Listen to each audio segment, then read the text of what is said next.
আমরা আজকে আবার ক্লাসে ফিরে আসলাম। জাতীয় বিশ্ববিদ্যালয়ের অনলাইন ক্লাসে সবাইকে স্বাগত জানাচ্ছি। করোনাকালীন শিক্ষা কার্যক্রম চলমান রাখার স্বার্থে জাতীয় বিশ্ববিদ্যালয়ের উদ্যোগে নেওয়া অনলাইন ক্লাসে আমি যুক্ত হতে পেরে নিজেকে গর্বিত আনন্দিত অনুভব করছি। সবাইকে স্বাস্থ্যবিধি মেনে চলার আহ্বান জানাচ্ছি। আজকে আমরা মাস্টার্স শেষ বর্ষের ইলেকট্রনিক্স এর বিষয়ে 31/27/05 কোডের ক্ষেত্রে আমরা আজকে পড়ব হচ্ছে এডি এবং ডিএ কনভার্সন। আজকের লেকচার নাম্বার হচ্ছে 10। আমি মোহাম্মদ শরীফুল ইসলাম, সহকারী অধ্যাপক, পদার্থবিজ্ঞান বিভাগ, কারমাইকেল কলেজ, রংপুর। দেখো, আমরা আজকে এডি অ্যান্ড ডিএ কনভার্সন টপিকসের নাম আমাদের। আমরা ইতিপূর্বে এই চ্যাপ্টারের আরো একটি লেকচার সম্পন্ন করেছি। আজকে সেকেন্ড লেকচার এই চ্যাপ্টারে। আজকে আমরা পড়ব হচ্ছে ডিজিটাল টু অ্যানালগ কনভার্টার বা ডিএসি যেটা বলে থাকি আমরা সংক্ষেপে, এবং এর সঙ্গে আছে আমাদের ওয়েটেড রেজিস্টার। বেসিক্যালি এটাকে বলা হয় বাইনারি ওয়েটেড রেজিস্টার। এবং আরেকটা ডিএসি আছে, সেটা হচ্ছে ল্যাডার অ্যান্ড বাইনারি ল্যাডার, যেটাকে আমরা R2R ল্যাডার রেজিস্টার বলে থাকি। তো বেসিক্যালি আমাদের আসলে একটা রেজিস্টার নিয়ে বা এই যে ওয়েটেড রেজিস্টার নিয়ে আমরা আজকে মূলত ডিসকাস করব। তো এই weighted resistor digital to analog converter, এটি নিয়ে আমরা পড়ব। আর ল্যাডার এবং বাইনারি ল্যাডার সম্পর্কে এইটা নিয়ে একটু সিম্পল হয়তো একটু আলোচনা করতে পারবো, কারণ এইটার বিষয়ের উপরে পড়াশোনা করতে আজকে আমাদের অনেক সময় চলে যাবে। তো দেখো, আমরা ডিজিটাল টু অ্যানালগ কনভার্টার কাকে বলছি? বলা হচ্ছে যে লজিক বর্তনীর মাধ্যমে ডিজিটাল সিগন্যালকে অ্যানালগ সিগন্যালে পরিণত করা যায় তাকে বলা হয় ডিজিটাল টু অ্যানালগ কনভার্টার। আমরা গতদিন কিন্তু এডিসি নিয়ে কথা বলছিলাম। এডিসি কি ছিল? সেটা হচ্ছে অ্যানালগ সিগন্যালকে আমরা ডিজিটাল সিগন্যালে কনভার্ট করেছি, এবং কি কি পদ্ধতিতে করা যায় সেই বিষয়গুলো নিয়ে আমরা বিস্তারিত আলোচনা করেছি, এবং একটা পদ্ধতি নিয়ে আমরা অনেক বড় আলোচনা করেছি। তো ডিজিটাল টু অ্যানালগ কনভার্টারের ইনপুট হিসেবে ডিজিটাল সিগন্যাল প্রদত্ত হয় এবং আউটপুট হিসেবে অ্যানালগ সিগন্যাল প্রাপ্ত হয়। বেসিক্যালি তোমরা জানো যে আমরা যা কিছুই স্টোর করি না কেন ডিজিটাল ডিভাইসে, সেটা কিন্তু আমাদের বাইনারি সংখ্যায় থাকে। তো এই বাইনারি সংখ্যা আসলে মানুষের বোধগম্য ভাষা না বা বোধগম্য সংখ্যা পদ্ধতিও না। আমরা দশমিক সংখ্যা পদ্ধতিতে অভ্যস্ত। তো বাইনারি সংখ্যাটাকে আসলে মানুষের ভাষা বা ডিজিটাল থেকে আমাদের যেটা বলতেছে অ্যানালগ, যেটা আমাদের বিশেষ করে দশমিক সংখ্যা পদ্ধতিতে প্রকাশ করাটাই হচ্ছে যে ডিজিটাল টু অ্যানালগ কনভার্টারের কাজ। কেন করতে হয় এটা বুঝতেই পারছো, যে আমরা যখন কোনো ধরো তুমি কোনো একটা মাইক্রো চিপে অথবা কোনো একটা মেমোরি কার্ডে তুমি গান রেকর্ডিং করে রাখলা।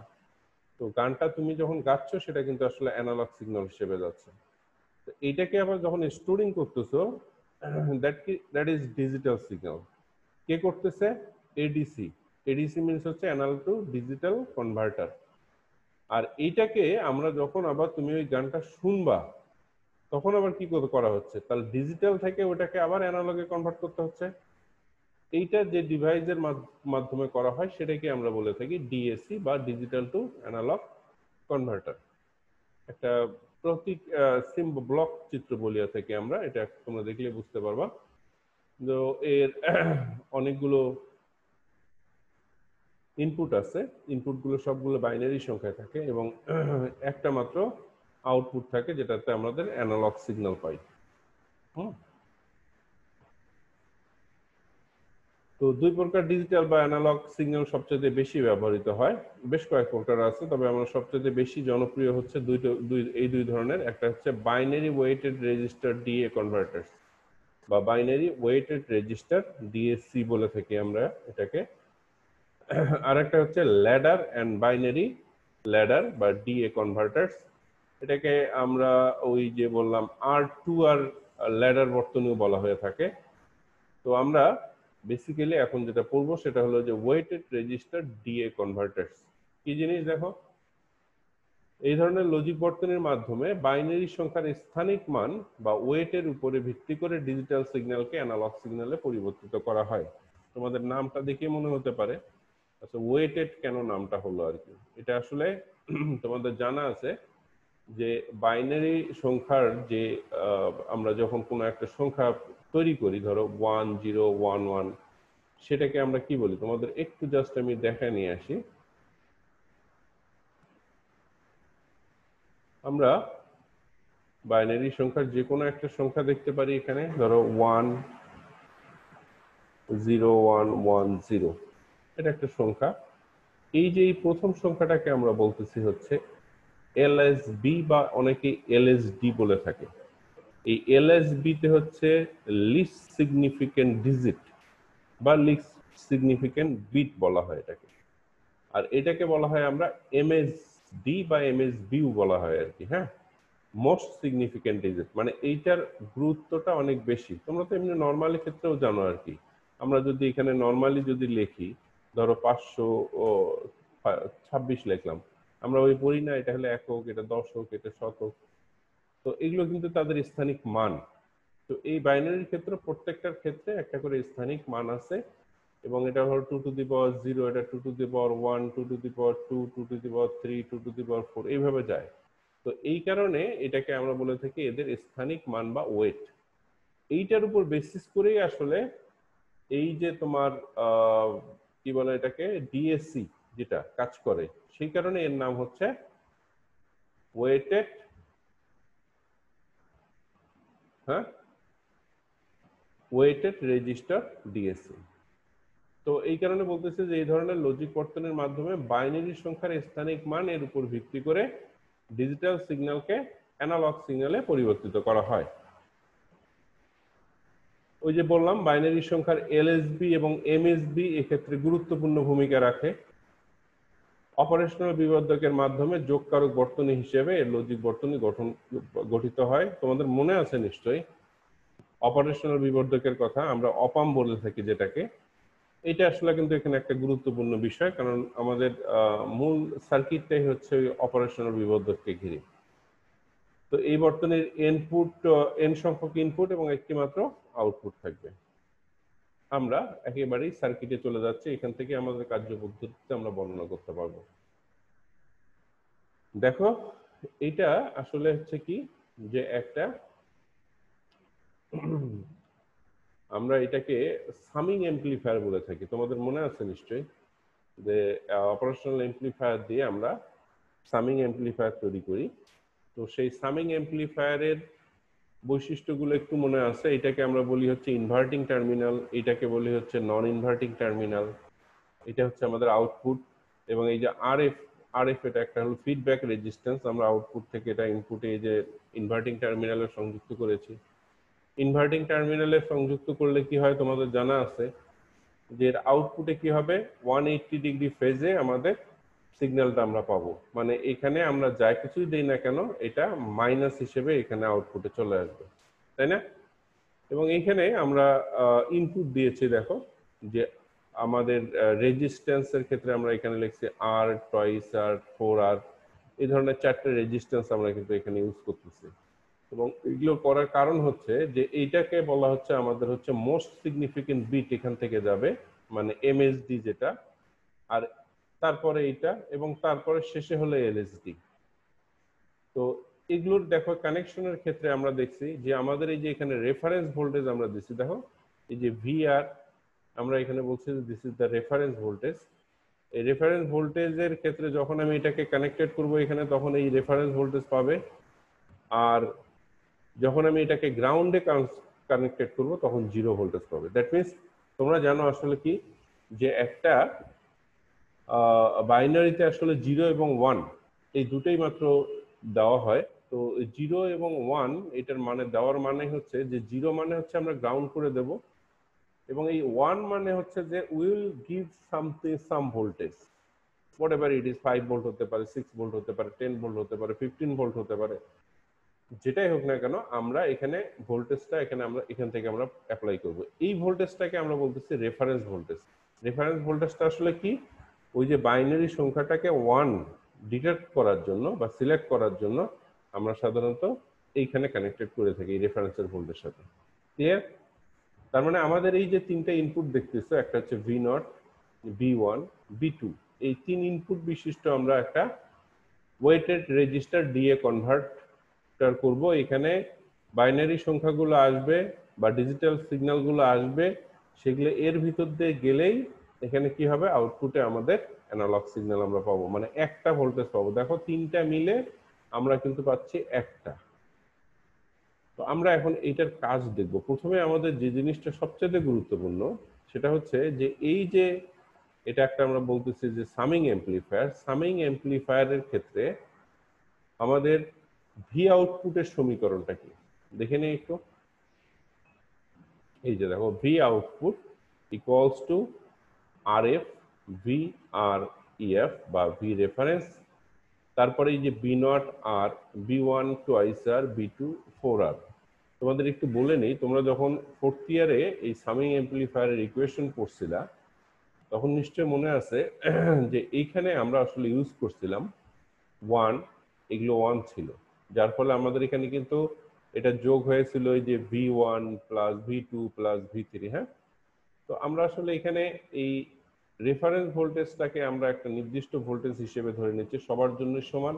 তখন আমরা কি করতাম যে ওই আগের গুলোতে দেখছিলাম যে যখন আমরা সামিং করতাম তখন কিন্তু আমরা কি করেছি যে এইখানে আমরা একটা ভোল্টেজ দিচ্ছি, এখানে আলাদা ভোল্টেজ দিচ্ছি, এখানে আলাদা ভোল্টেজ দিচ্ছি, বাট এই ক্ষেত্রে আমরা সবগুলোতেই সেম ভোল্টেজ অ্যাপ্লাই করতেছে, বাট কিন্তু একটা সুইচিং এর মাধ্যমে। তুমি তো বলবা যে স্যার এগুলো কে কোনটাতে যাবে সেটা আবার নির্ধারণ করবে কে? ওইটা মাইক্রোপ্রসেসরের কাজ। ওই মাইক্রোপ্রসেসরের কাজ হচ্ছে যে তার যে কন্ট্রোল ইউনিট আছে সেই কন্ট্রোল ইউনিটের নির্দেশনা সে দেবে যে কখন তাকে এইখানে রেফারেন্স ভোল্টেজের সাথে সংযুক্ত হতে হবে, আবার কখন জিরোর সাথে সংযুক্ত হবে। তো এইখানে আমরা আসলে এই যে এইগুলো যে দিচ্ছি, এই যে B0, B1, B2, কারণ হচ্ছে কি দেখো যে এই যে B0টা আর এর সাথে আমাদের কি হিসেবে আছে, এন্ড হিসেবে আছে, তাই না? এটা এন্ড হিসেবে আছে, দ্যাট মিনস আমি যদি B1টা যখনই আমি অন করব সুইচে, এখানে অন এর সাথে সংযুক্ত করব, তখন এটা অ্যাক্টিভ হয়ে যাবে। আর যদি এটা গ্রাউন্ডের সাথে দেই তখন কিন্তু এটা জিরো হয়ে যাবে। এই জন্য আমরা এখানে এই যে এই B1, B0, তারপরে B2, এই চিহ্নগুলো আমরা এখানে ব্যবহার করেছি। তো এটা হলো ভি আউটপুট। তোমার এখানে দেখো আমি একটু সহজভাবে বলে নিই। আমরা এখানে যেটা করব যে আর এফ ইকুয়ালস টু আমরা লিখবো হচ্ছে আর, এই যে আর এখানে আছে না তোমরা দেখতেছো, তো এটা সমান সমান আমাদের এই যে এখানে ফিডব্যাক রেজিস্ট্যান্স যেটা আছে, সেই ফিডব্যাক রেজিস্ট্যান্সটা কিন্তু এই আর এর সমান, এই রেজিস্ট্যান্স যেগুলো আমরা ইউজ করছি এখানে সেটার সমান হবে। তাহলে কি হবে, এখান থেকে তোমার আরটাকে আমরা কমন নিলে কি হবে, এখানে আর এফ এর সাথে ক্যান্সেল হয়ে যাবে না? তাহলে আমাদের কি থাকতেছে, এখানে থাকতেছে B0 বাই, এখানে আমরা আর যদি বের করে নিই তাহলে থাকবে 1, তাহলে B1/2, B2/4। এখন তুমি হয়তো বলবা যে স্যার আমরা এখানে আর, এখানে টয়েস আর, এখানে 4R কেন নিলাম? এর কারণ হচ্ছে যে এই যে বললাম যে তোমরা তো জানো যে রেজিস্ট্যান্স আসলে কি করে, কারেন্টকে বাধা দেয়, it's abstract the flow of current. Resistance আমরা কাকে বলি, the which abstract the flow of current.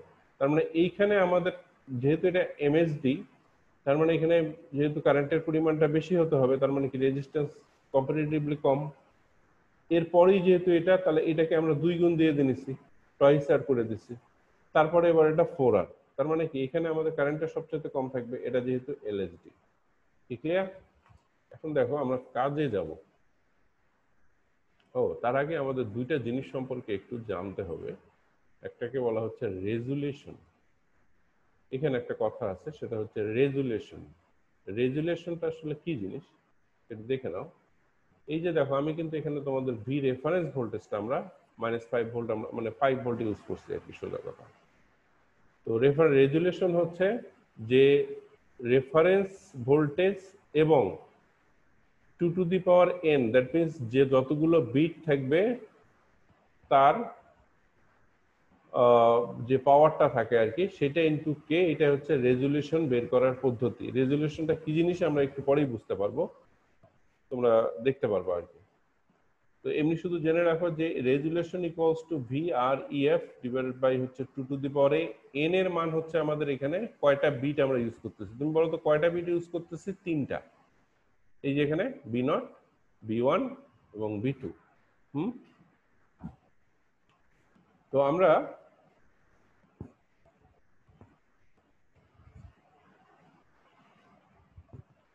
আমাদের দেখো যে রেফারেন্স রেজুলেশন বলতে আমরা যেটা বুঝতেছি, আমরা ক্যালকুলেশন করছি VREF by 2n into k. কে হচ্ছে একটা ইন্টারনাল, এই যে সার্কিটটা আছে তার ইন্টারনাল এমপ্লিফায়ার আর কি, এর মান 1 হতে পারে, 2 হতে পারে, এটা আসলে ওই সার্কিটের এতে বলে দেওয়া থাকে। আমরা এখানে ক্যালকুলেশন করে দেখব যে এখানে আমাদের যে সার্কিটটা দেওয়া আছে সেক্ষেত্রে আমাদের কে এর মান হচ্ছে 2। আমরা 2 ধরে নিয়ে দেখব। এটা হচ্ছে যে রেজুলেশনটা সোজা কথা মনে রাখবা, সেটা হচ্ছে এই যে একটা বিট, মানে এটা কি এটা তোমার এলএসবি না, এখান থেকে যদি আমাদের একটা 1 বা 0 যেটাই আসে তার পরবর্তী বিটটা এটা, তার থেকে একটু আপার বিট এটা, এই দুইটার ভিতরে যে ভোল্টেজ ডিফারেন্সটা থাকে, বিভব পার্থক্য যেটা থাকে, সেইটাই হচ্ছে আমাদের রেজুলেশন। কি বুঝতে পারছো? রেজুলেশন হচ্ছে আমাদের একটা বিট থেকে আর একটা বিটের মধ্যকার বিভব পার্থক্যটা, এটি হচ্ছে রেজুলেশন। এরপর আর একটা কোয়ান্টিটি আছে, সেটাকে আমরা বলতেছি ফুল স্কেল আউটপুট ভোল্টেজ। ফুল স্কেল আউটপুট ভোল্টেজ মানে আমরা এখানে বেসিক্যালি আসলে দেখব যে এই যে 3টা বিটি যদি আমাদের 1 হয়, মানে সর্বোচ্চ পর্যায়ে গেলে তখন আমাদের আসলে টোটাল ভোল্টেজটা কত হবে, মানে এই যে এখানে আমাদের সেই ভোল্টেজটা কত শো করবে। হ্যাঁ, তোমাদের কেউ মনে আছে তো অ্যানালগ সিগন্যালের কথা? অ্যানালগ সিগন্যালের বিষয়টা একটু দেখে নাও। আমরা অ্যানালগ সিগন্যালের ক্ষেত্রে ধরো আমরা একটা ইয়ে দিয়ে দেখাই, ড্রোন করে দেখাচ্ছি। এখানে একটা ভোল্টেজ আছে না, এটা একটা ম্যাক্সিমাম ভোল্টেজ না? এখানেও একটা ভোল্টেজ তুমি পাইছো, এখানেও ভোল্টেজ পাইছো। তো এই যে ম্যাক্সিমাম ভোল্টেজ গুলো, এগুলো আসলে এই অ্যানালগ সিগন্যাল গুলো আসতেছে কোথায়? এই ডিজিটাল থেকে তো আসবে আমাদের এখানে, তাই না?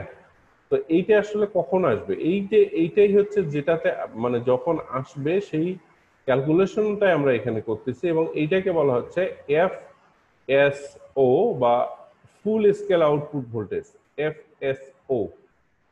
বুঝছো? যে ফুল স্কেল আউটপুট ভোল্টেজ। তোমাদের একটু জাস্ট বলে নেই, তোমাদের একটু মানে প্রথমেই আমি স্যাম্পলিং পড়াইছিলাম এই চ্যাপ্টারের শুরুতে। স্যাম্পলিংটা কি? স্যাম্পলিং হচ্ছে যে একটা অ্যানালগ সিগন্যালকে এরকম করে অসংখ্য ভাগে ভাগ করাটাই হচ্ছে স্যাম্পলিং, তাই না? মনে আছে না তোমাদের? তো এই স্যাম্পলিং করা মানে কি, এই যে অংশটা থাকলো এই অংশটার কিন্তু টোটালটার একটা কিন্তু কি থাকে, বাইনারি সংখ্যা থাকে। তা এই বাইনারি গুলো যে বিট গুলো আমরা আবার একত্রিত করে কি পাচ্ছি, অ্যানালগ পাচ্ছি। তো আমরা ওটা করছি একভাবে, আর এইটা করতেছি আবার ডিজিটাল থেকে কি অ্যানালগে চলে যাচ্ছে। আচ্ছা দেখো, আমরা পড়তে পড়তে শিখবো।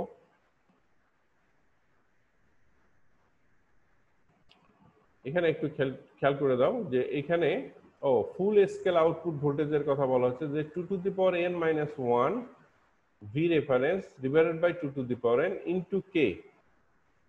এটা একটু বলে নেই। এই যে 2n মানে হচ্ছে যে আমাদের এই যে 2 এর উপরে যে কটা বিট তুমি এখানে ইউজ করবে, এটা তো 3 বিট নিছি আমি, এখানে তো তোমার 8 বিট হতে পারতো, 16 বিট হতে পারতো, 32 বিট হতে পারতো, 64 বিট হতে পারতো না? তো যতগুলো বিট নেই না কেন, তাহলে এটা কিন্তু পর্যায়ক্রমে এইভাবে কিন্তু রেজিস্টার দিয়ে সংযুক্ত করতে হবে। ক্লিয়ার? তো সেটাই হচ্ছে আমাদের এখানে এই 2 এখানে n এর মানটা হচ্ছে এখানে 3। ক্লিয়ার? ভি রেফারেন্সের মান হচ্ছে 5, আর কে এর মানও আমি বলছি 2।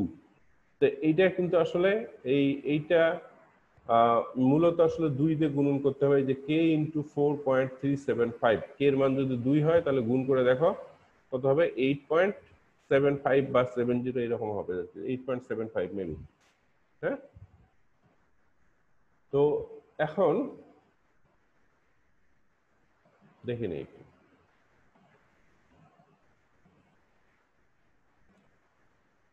দেখো, আমরা এখানে ইনপুটে 1 দিচ্ছি, এই ইনপুটে 1 দিচ্ছি, এই ইনপুটে 1 দেব। তাহলে আমাদের এইটা আসলে কোথায় কানেক্টেড করা, এই যে বি নটটা এখানে কানেক্টেড আসবে, বি ওয়ানটা এখানে কানেক্টেড আসবে, বি টুটা এখানে, সবগুলো রেফারেন্সের সাথে আসবে। তার মানে এইটাই কিন্তু সর্বোচ্চ অবস্থা, তাই না? তার মানে এখানে 1 1 1 যখন হবে তখন এটা সর্বোচ্চ অবস্থায় যাবে। তো সেই অবস্থায় আমাদের আসলে আউটপুটের সমীকরণটা কি, আমাদের তো একটু আগেই আমরা দেখেছি যে V output equals to minus R F, মানে আর ফিডব্যাক রেজিস্ট্যান্স যেটা, এটা ভি আর এফ, তারপরে বি নট আর। এখন এই জায়গাতে আমরা মানগুলো বসাই এবং তোমাদেরকে আমি একটা কথা বলছি কিন্তু, যে আর এফ ইকুয়ালস টু হচ্ছে আর, কি বললাম, আর এফ ইকুয়ালস টু আর।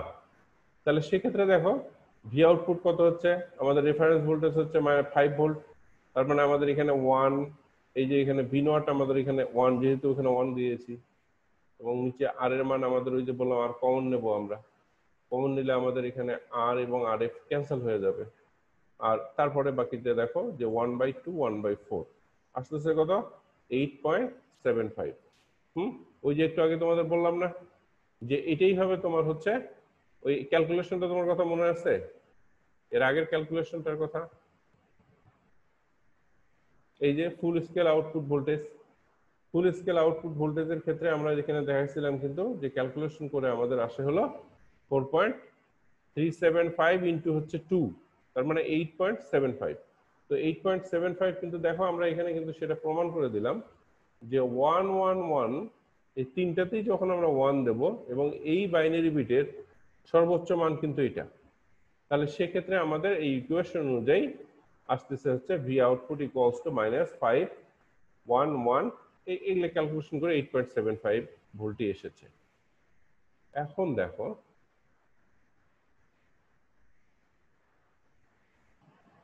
আমরা এই বিটগুলো একটু চেঞ্জ করে দিয়ে দেখি, দেখি এখানে 1 দিলাম, এখানে 0 দিলাম, এখানে 1 দিলাম, এখন কি হয়। এখান থেকে দেখো ক্যালকুলেশন করে আমাদের আমরা ইজিলি বের করতে পারি।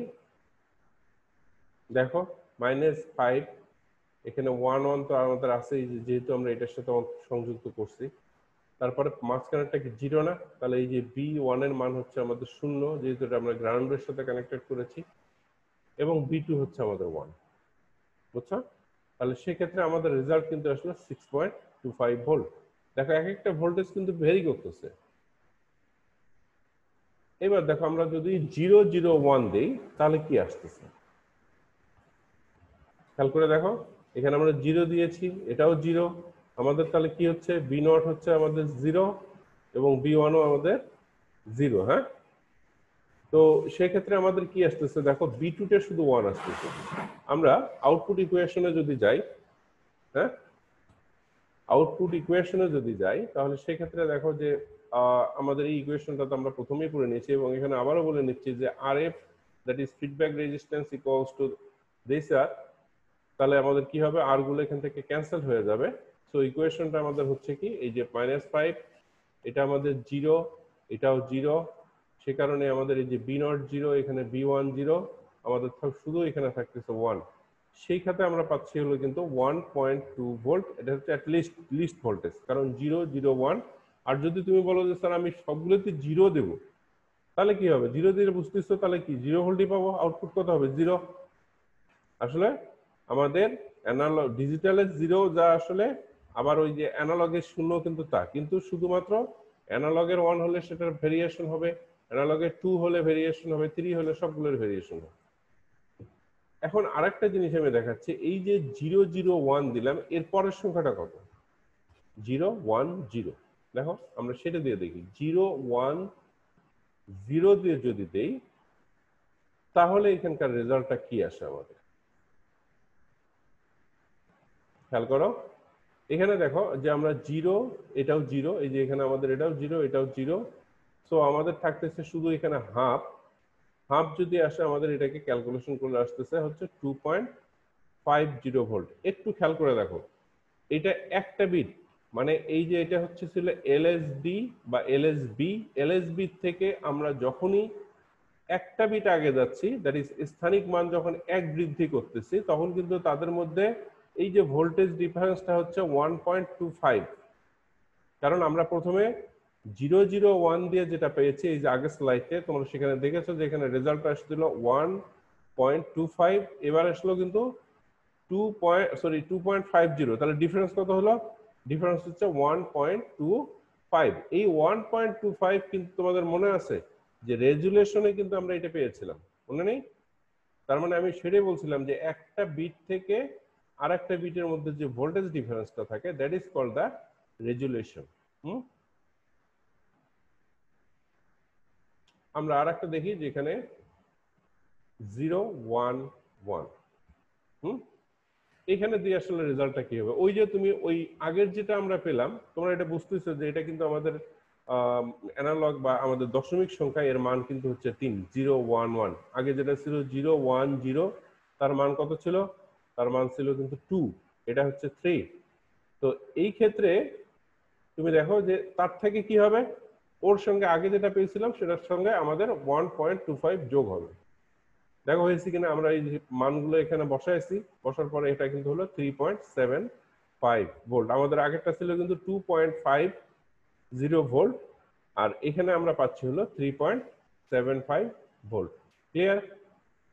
তো এইভাবেই আসলে আমরা ওয়েটেড রেজিস্টার দিয়ে কি করতে পারি? আমরা কনভার্ট করতে পারি। কনভার্ট করতে গেলে আসলে কি কনভার্ট করি আমরা? আমরা ডিএসসির কথা বলতেছি এখানে, ডিজিটাল সিগন্যালকে অ্যানালগ সিগন্যালে কনভার্ট করতে পারি। এই বিষয়টা তোমাদের ভিতরে কিন্তু একটা জিনিস কিন্তু আবার বলতেছি যে যদি এটা তোমাদের মাথায় আসে যে এখানে তো আমাদের কতগুলো নিউমেরিক ভ্যালু পেলাম আমরা, সেগুলো আসলে সিগন্যাল কিভাবে হয়।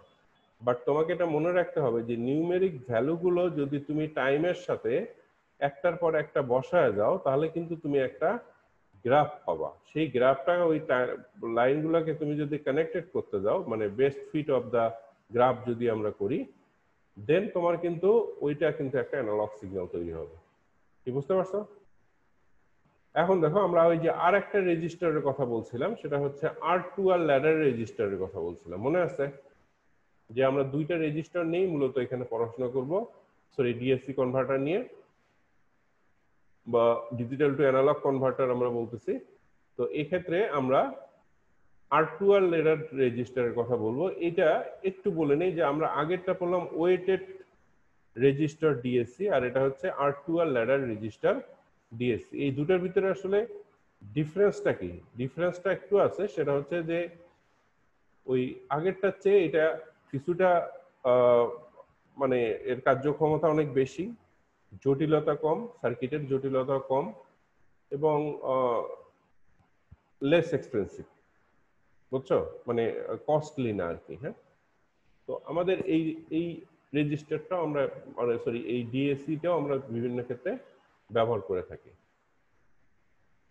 দেখো এখানে আমরা কি বলতেছি ডিএসসিটাকে, the RTAR R2R register ladder based on digital analog converter is a simple, effective, accurate and inexpensive way to create analog voltage from digital values.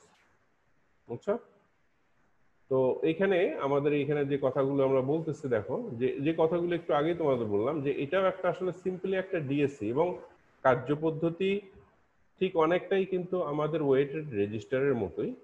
কিন্তু ডেফিনেটলি এটা যেটা হয় সেটা হচ্ছে কি, যে এটা একটা simple, effective, accurate and inexpensive way to create analog voltage from digital values. বুঝছো?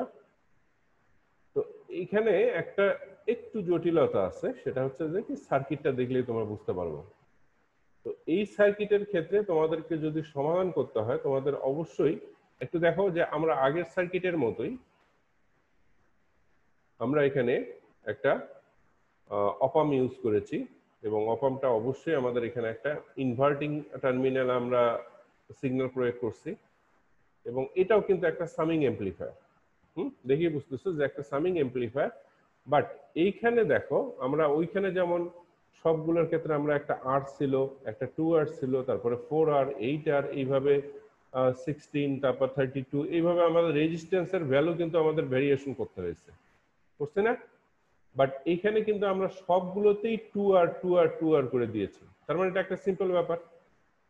ওইখানে একটা জিনিস আছে কিন্তু রেজিস্ট্যান্সে, তোমরা জানো যে রেজিস্ট্যান্স গুলো যখন আমরা ইউজ করি, তখন আসলে তার গায়ে কিন্তু যেটা লেখা থাকে অনেক সময় কিন্তু বাস্তবে সেটা কিন্তু তার ইফেক্টিভলি হয় না, ভেরিয়েশন হয়, যার কারণে আমাদের সিগন্যালটাও কিন্তু তখন একটা ডিস্টরশন তৈরি হতে পারে।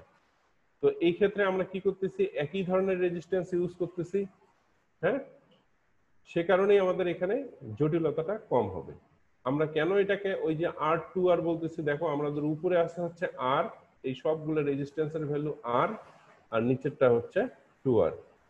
তো এইখানে তোমাদের মনে রাখতে হবে যে নর্টনস থিওরাম তোমরা পড়ছিলে থার্ড ইয়ারে, নেটওয়ার্ক থিওরামে তোমাদের একটা চ্যাপ্টার ছিল, সেখানে নর্টনস থিওরাম, থেভেনিন থিওরাম, এগুলো নিয়ে তোমরা পড়ছিলে না?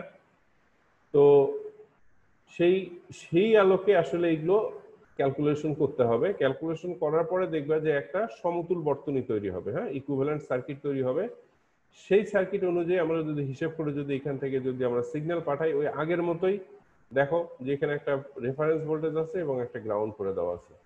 আমরা সুইচিং করব, যখন আমাদের যেটাতে যেতে প্রয়োজন হয় আমরা সেটাতে ফ্লাই করতে পারবো আমাদের প্রয়োজন অনুযায়ী। তো এর আউটপুট আমরা ঠিক আগের যে সার্কিট ছিল সেই অনুযায়ী আমাদের এখানে আউটপুট প্রাপ্ত হবে। এইটুকু শুধুমাত্র তোমাদের মানে মাথায় রাখতে হবে যে এই ধরনের কনভার্টার গুলো আমাদের ব্যাপকভাবে ব্যবহৃত হয়, বুঝতে পারছো? কারণ এদের যেহেতু জটিলতা কম, সে কারণে আমরা এই ধরনের মানে কনভার্টার গুলো ব্যবহার করে কাজে আমাদের আছে। এদের দেখো অ্যাডভান্টেজ আছে, কিছু ডিসঅ্যাডভান্টেজ আছে। আমরা অ্যাডভান্টেজ গুলো দেখে নিই। Advantage of R2R ladder DSCs, এখানে বলা হচ্ছে easier to build accurately as only two precision metal film registers are required। বুঝতে পারছো যে ওখানে শুধুমাত্র দুই ধরনের রেজিস্টার আমাদের ওখানে দরকার হচ্ছে, তাই না? আমরা অন্যগুলোতে দেখছি যে আমাদের ডিফারেন্ট রেজিস্ট্যান্স লাগতেছে। সো এইখানে আমাদের কিন্তু রেজিস্টার লাগতেছে দুই ধরনের। কি কি ধরনের? একটা হচ্ছে 2R আর একটা হচ্ছে R। বাস, মানে একটা যদি 1 কিলো হয় আর একটা 2 কিলো। এই যে দুই ধরনের, মানে এই ধরনের তুমি যতগুলো বিট ব্যবহার করবা সেই অনুযায়ী তোমার রেজিস্ট্যান্স গুলো নিতে হবে। এই জন্য বলছে easier to build accurately as only two precision metal film registers are required. The number of bits can be expanded by adding more section of same R2R values. তোমার এখানে বুঝতে পারতেছো যে যদি আমি এখানে হয়তো তোমাদের 3 বিট বা 4 বিটের একটা কনভার্টার দেখানো হয়েছে, কিন্তু বাস্তবিক ক্ষেত্রে আমাদের দেখবে যে অ্যাটলিস্ট আমাদের 8 বিট করে আমাদের ডিজিটাল সিগন্যাল গুলো আসে। 8 বিটের থাকতে পারে, 16 বিটের থাকতে পারে, 34 বিটের থাকতে পারে, 64 বিট আছে। এখন তোমরা দেখবে যে ম্যাক্সিমাম অপারেটিং সিস্টেম গুলো এরা কিন্তু 64 বিট ইউজ করে, বুঝছো? সো 64 বিটের অর্থ সেটা বুঝতে পারছো তো, মানে এটার কিন্তু ক্ষমতা অনেক বেশি। মানে ওই ডাটাগুলো 64 ভাবে একে সাজানো যায় এবং এর সংখ্যাটা অনেক বেশি হয় আর কি। সাজানোর পরিমাণটা, সরি 64 না, 64টা ডাটা সাজানো যায় সম্ভবত 65,000 সামথিং ওয়েতে। অ্যাকচুয়াল ভ্যালুটা ভুলে গেছি। এরপরে দেখো হচ্ছে যে in inverted R2R ladder DSC, node voltage remain constant with changing input binary watts। Node voltage বলতে ওই যে আমরা রেফারেন্স ভোল্টেজের কথা বলতেছিলাম, এটার আসলে কোনো পরিবর্তন হয় না। ডিসঅ্যাডভান্টেজ তো অবশ্যই থাকবে। এর ডিসঅ্যাডভান্টেজ বা লিমিটেশন গুলো কি কি? খুবই কম আছে। Register used in the network have a wide range of values, so it is very difficult to ensure the absolute accuracy and stability of all the registers. এটা কথাটার মানে তোমাদেরকে একটু আগেই আমি বলেছি, সেটা হচ্ছে যে আমরা যে রেজিস্ট্যান্স গুলো ইউজ করি, তুমি এখানে দেখো যে R এবং 2R ধরনের দুই ধরনের রেজিস্ট্যান্স ইউজ করতেছে, বাট নাম্বারটা কিন্তু অনেক বেশি। এরকম ক্ষেত্রে দেখা যাচ্ছে যে আমাদের দেখা যাচ্ছে যে কয়েকশো রেজিস্ট্যান্স লাগতে পারে, কিন্তু সবগুলো রেজিস্ট্যান্সের যে ভ্যালুগুলো নির্দিষ্ট রেঞ্জের ভিতরে থাকবে কিনা এটা কিন্তু আমরা শিওর না। অনেক সময় এই কারণে দেখা যাচ্ছে নেটওয়ার্কের কিন্তু একটা জটিলতা সৃষ্টি হয়। এবং নেটওয়ার্কের জটিলতা মানে বুঝতে পারতেছো, যে সিগন্যালটা তোমাকে আউটপুটে দেবে সেটার ভিতরে একটা কিন্তু ডিস্টরশন তৈরি হতে পারে, হ্যাঁ।